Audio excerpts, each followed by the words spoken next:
eye to eye with thyroid eye disease. What can you do about your thyroid eye disease disorder? Hi, Dr. Soparker here again. Welcome to Section 9 of PESA Productions' Thyroid Eye Disease 10-part series. In the prior video sections, we discussed the basics and monitoring of thyroid function and disorder, autoimmune diseases, and the characteristics of thyroid eye disease. We also talked about the management of these disorders. Early on, we also revealed several things that precipitate thyroid eye disease, and a number of things that are known to make it worse. In this video, we will discuss the things that people can do by themselves to hopefully diminish the extent of their disease and perhaps decrease the rate of disease reactivation. The material in this series is meant to be easily understood. Parts, however, may be somewhat dense, and you may wish to review particular sections. If you have suggestions on how to improve this series, we welcome your comments. You may find us on the web at www.plasticeyesurgery.com, email us at info@pesahouston.com, write to us at Plastic Eye Surgery Associates, 3730 Kirby Drive, Suite 900, Houston, Texas 77098, or telephone us at 713-795-0705. Most physicians with experience in managing thyroid eye disease believe the following are helpful. Stress in all forms is problematic.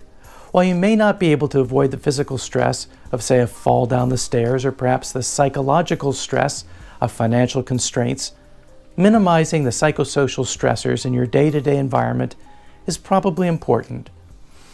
If those stressors are inalterable, practice stress reduction that is meaningful for you. For some, this might mean playing an instrument, listening to music, reading for pleasure, taking walks or running alone, talking to a friend, bubble baths, or meditation.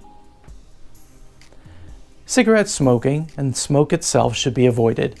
Even second and third hand smoke can increase the occurrence and the severity of thyroid eye disease.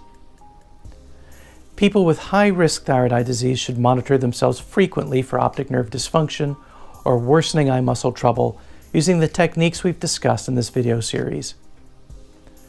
Staying connected and following up regularly with knowledgeable healthcare providers significantly decreases the risk of vision loss. In the over 7,000 people we have treated, nobody has gone blind. Different from the things that we know will help, there are several things that we think will help. Estrogen dominance seems to play a role in the development and exacerbation of thyroid eye disease. Therefore, perhaps avoidance of oral contraceptives and hormone replacement therapies high in estrogens could be considered. Pregnancy during the active phase of thyroid eye disease can be problematic. If overweight, weight reduction could be considered, but remember, choose healthier eating and regular exercise, not a fad diet. You won't be able to maintain. Too much testosterone results in the conversion to estrogen, and this can be problematic. So men receiving testosterone supplementation should either be carefully monitored or receive aromatase therapy at the same time. The remainder of the information in this video section is even more speculative, with very little if any supporting evidence from traditional Western medicine as of 2017. Nonetheless, as the following information peppers non-traditional alternative therapy publications and the ever-expanding internet, we have felt that this material is well worth compiling and mentioning. As we've discussed in the previous videos, the hypothalamus within the brain releases thyrotropin-releasing hormone, called TRH. TRH acts on the pituitary gland at the base of the brain to release TSH, thyroid-stimulating hormone. TSH acts on the thyroid to stimulate the production and release of thyroxine, called T4. And T4 is then converted into T3 triiodothyronine, which then acts on cells throughout the body. As we've discussed, several dietary factors are known to impact this system, and here we summarize a few of those that are perhaps more well established in the medical and scientific literature. The production and release of TRH is directly impacted by copper, vitamin A, magnesium, B12, also called cobalamin, and zinc. The absence of any of these will decrease the release of TRH, decreasing the release of TSH, decreasing the production of T4, decreasing the production of T3, and ultimately decreasing the effects of the thyroid on cells throughout the body. The thyroid's production of T4 is directly dependent upon the presence of iodine, B2 or riboflavin, vitamin C, and phenylalanine. Whereas estrogens, soy and isoflavones, and the isothiocyanates will all decrease T4 production. The conversion of T4 to T3 requires selenium, magnesium, zinc, and B12. Both vitamins D3 and vitamin A are necessary for T3 to affect changes in cells throughout the whole body. As we've already discussed, thyroid eye disease is an autoimmune disorder. Some believe that autoimmune disorders have a direct relationship to whole body inflammation, and that the gut, a major source of our bacterial burden, is important in providing a protective barrier against things that create inflammation and allow bacterial invasion, so-called leaky gut syndrome. A growing body of non-traditional healthcare providers believe that gut inflammation and attendant disease may be diminished by avoiding gluten found in foods containing wheat and wheat products, barley, rye, and brewer's yeast, to name a few, minimizing dairy and foods containing casein, shying away from excessive red meat consumption. Remember, though, if one is cutting out large food groups, it may be prudent to obtain professional dietary guidance from a nutritionist to avoid nutritional deficits. Although some traditionally trained physicians have begun talking about inflammation as a factor in disease development, changing diet to impact inflammation and disease continues to fall mainly in the realm of alternative therapy. Above, we discussed which foods might increase inflammation and perhaps should be avoided. Now we list foods and supplements believed by some to decrease inflammation and perhaps should be pursued.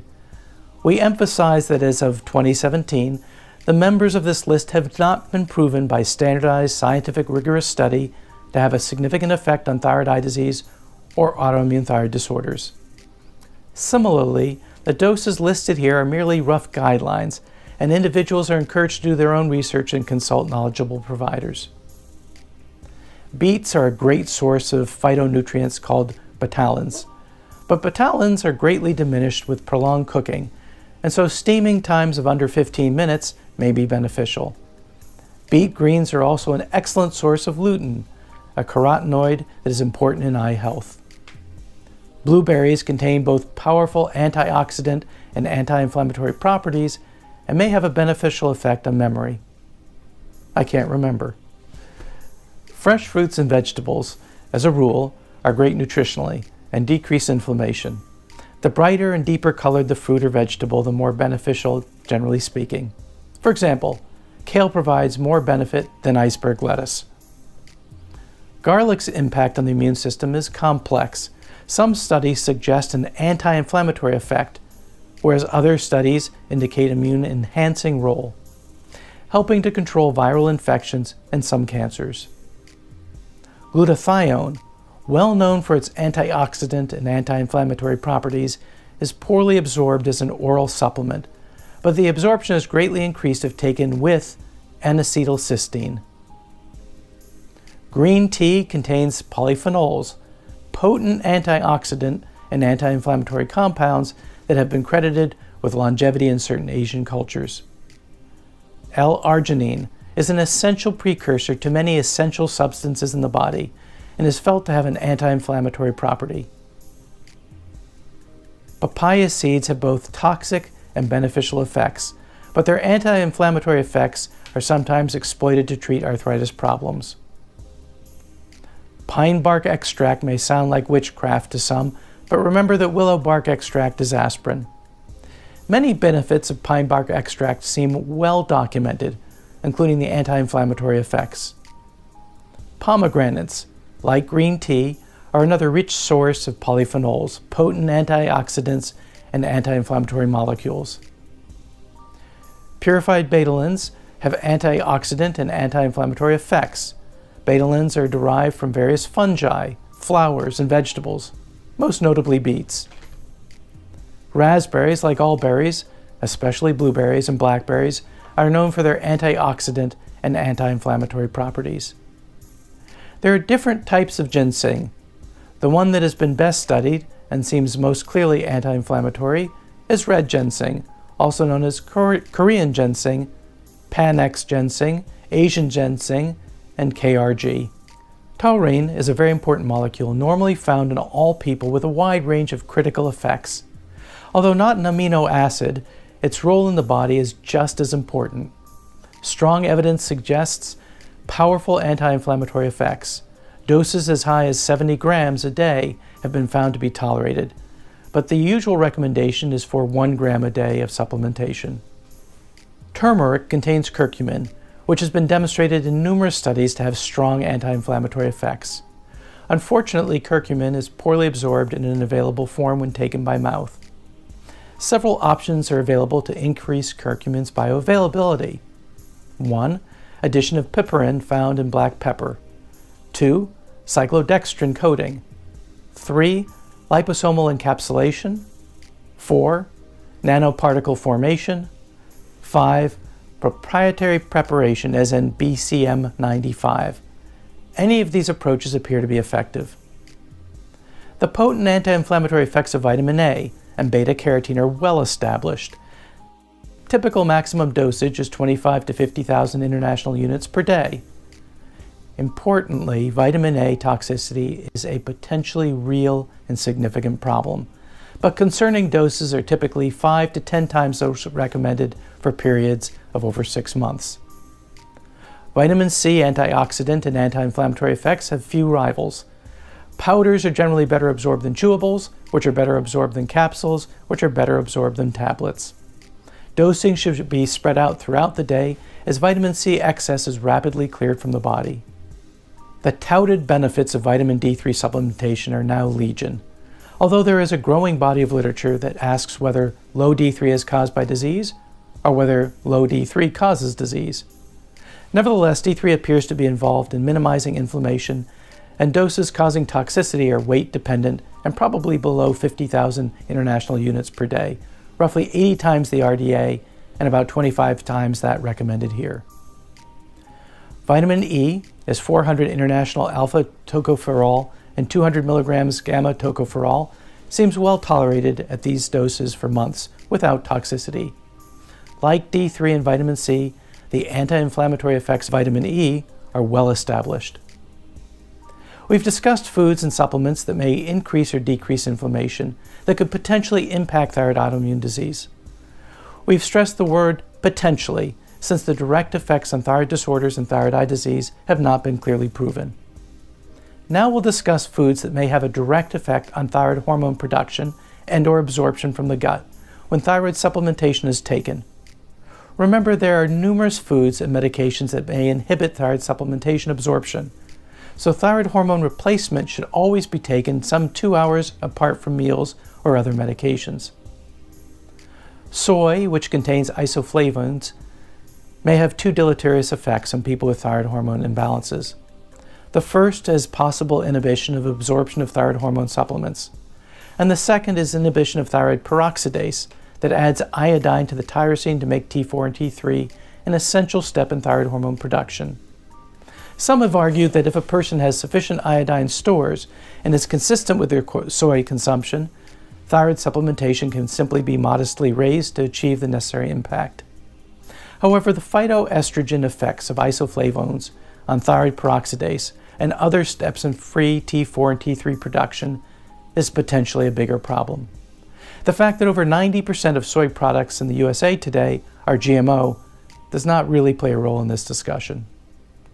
Remember that many foods contain soy, such as soy sauce, tofu, tempeh.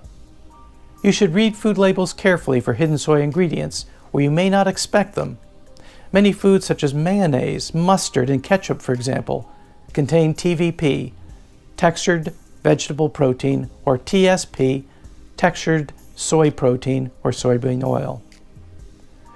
Genistein is an isoflavone found in soy, but this phytoestrogen is found in other foods as well, such as garbanzo beans, currants, parsley, and sage.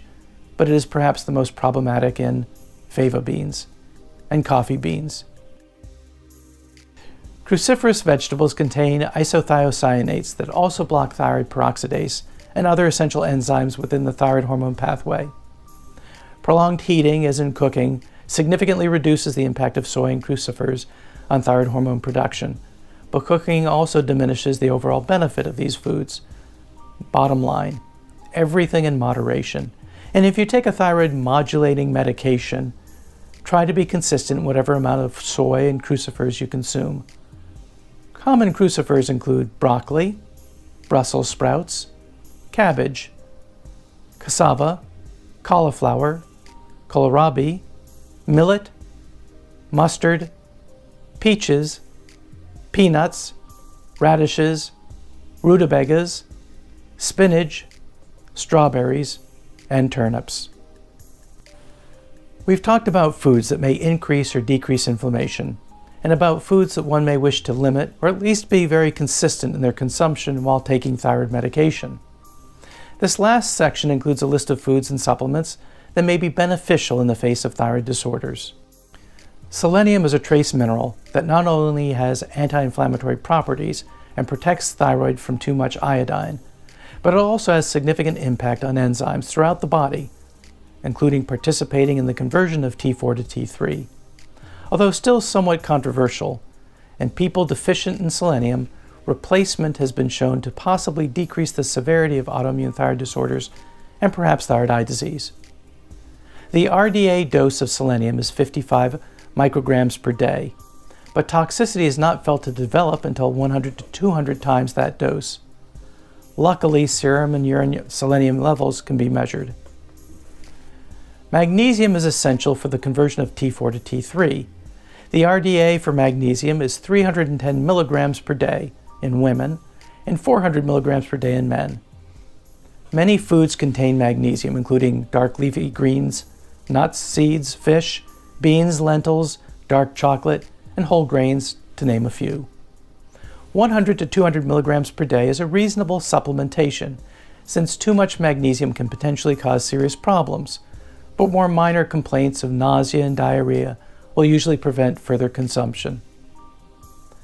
Low potassium levels have been associated with hyperthyroidism, especially with high T3 levels. Very low potassium can cause profound muscle weakness.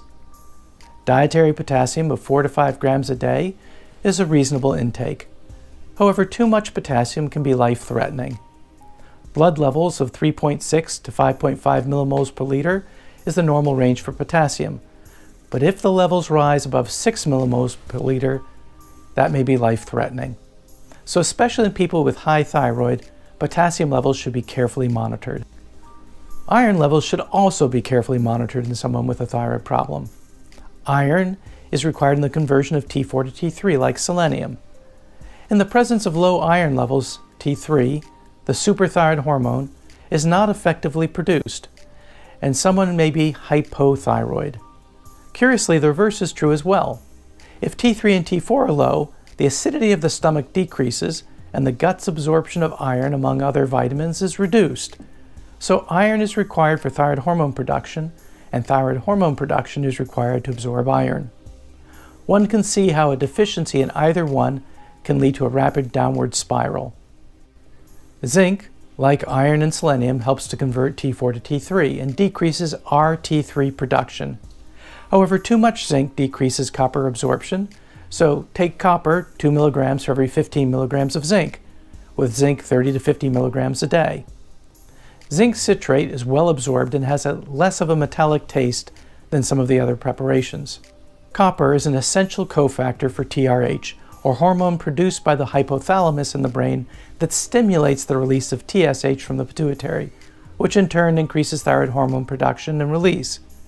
Thus, copper is important. An intake of 1 to 2 milligrams per day seems reasonable, unless even more is required to assist the uptake of zinc. As we've discussed in the prior videos, T3 and T4 are made up from a combination of iodine atoms and tyrosine. Tyrosine comes from phenylalanine, and both iodine and phenylalanine must come from the diet. Many people in the US get their iodine from table salt, but in thyroid eye disease, salt restriction is helpful in keeping down morning swelling. Although many other foods contain iodine, seaweed has the highest concentration. Up to 1 milligram a day seems reasonable, and several tests are available to test levels. The most accurate tests are based upon levels in the urine. Phenylalanine, as we've discussed in an earlier video, comes from poultry, fish, dairy products, peanuts, almonds, pumpkin seeds, soy, avocados, and bananas, among other foods. If necessary, L-phenylalanine is available as a nutritional supplement as well. An association between low thyroid hormone levels and low vitamin D3 seems well established. Remember that association does not mean cause. Purchase of a wedding cake and delivery of a child are loosely associated. That is, when one event occurs, sometimes the other is found in fairly common frequency in short temporal relationship, and perhaps with a greater frequency than, say, winning the lottery or climbing Mount Everest. So it is not clear whether low thyroid hormone levels lead to low D3, or whether low D3 leads to hypothyroidism, or even whether both are impacted by some other agent. D3 also seems important in T3 acting within cells. The bottom line, however, is that if someone has low thyroid, it is worth checking D3 levels and considering supplementation of 1 to 2,000 international units of D3 per day. The family of B vitamins, especially B12, is important for the conversion of T4 to T3 and for the production of TSH.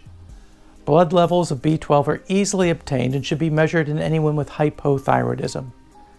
B2 is important in combination with vitamin C to allow iodine to enter the thyroid gland for T3 and T3 production. Vitamin A is important in both the production of TSH through gene activation, as well as facilitating the effect of thyroid hormones within cells throughout the whole body. A vitamin A deficiency can lead to both an actual and a functional hypothyroid state. Vitamin A levels should be checked before taking mega supplements, since vitamin A toxicity may be quite serious.